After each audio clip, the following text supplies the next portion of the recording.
ईमानदारी का फल। काफी समय पहले की बात है। प्रतापगढ़ नाम का एक राज्य था। वहां का राजा बहुत अच्छा था, मगर राजा को एक सुख नहीं था। वह यह कि उसके कोई भी संतान नहीं थी, और वह चाहता था कि अब वह राज्य के अंदर किसी योग्य बच्चे को गोद ले, ताकि वह उसका उत्तराधिकारी बन सके और आगे की बागडोर को सुचारू रूप से चला सके। और इसी को देखते हुए राजा ने राज्य में घोषणा करवा दी कि सभी बच्चे राजमहल में एकत्रित हो जाए। ऐसा ही हुआ। राजा ने सभी बच्चों को पौधे लगाने के लिए भिन्न भिन्न प्रकार के बीज दिए और कहा कि अब हम 6 महीने बाद मिलेंगे और देखेंगे कि किसका पौधा सबसे अच्छा होगा। महीना बीत जाने के बाद भी एक बच्चा ऐसा था जिसके गमले में वह बीज अभी तक नहीं फूटा था, लेकिन वह रोज उसकी देखभाल करता था और रोज पौधे को पानी देता था। देखते ही देखते 3 महीने बीत गए। बच्चा परेशान हो गया।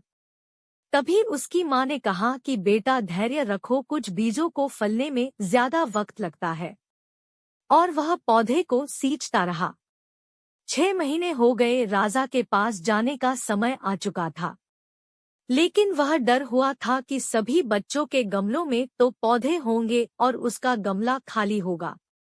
लेकिन वह बच्चा ईमानदार था और सारे बच्चे राजमहल में आ चुके थे। कुछ बच्चे जोश से भरे हुए थे, क्योंकि उनके अंदर राज्य का उत्तराधिकारी बनने की प्रबल लालसा थी। अब राजा ने आदेश दिया, सभी बच्चे अपने अपने गमले दिखाने लगे। मगर एक बच्चा सहमा हुआ था, क्योंकि उसका गमला खाली था।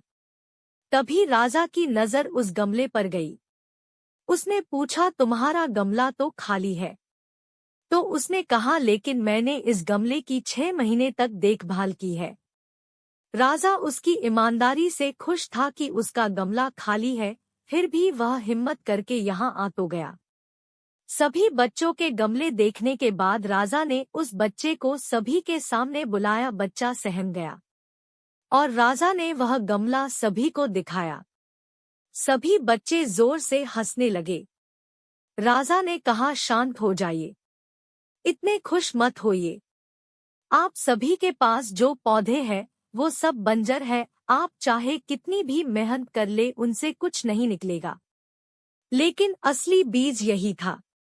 राजा उसकी ईमानदारी से बेहद खुश हुआ और उस बच्चे को राज्य का उत्तराधिकारी बना दिया गया। कहानी से सीख, अपने अंदर ईमानदारी का होना बहुत जरूरी है।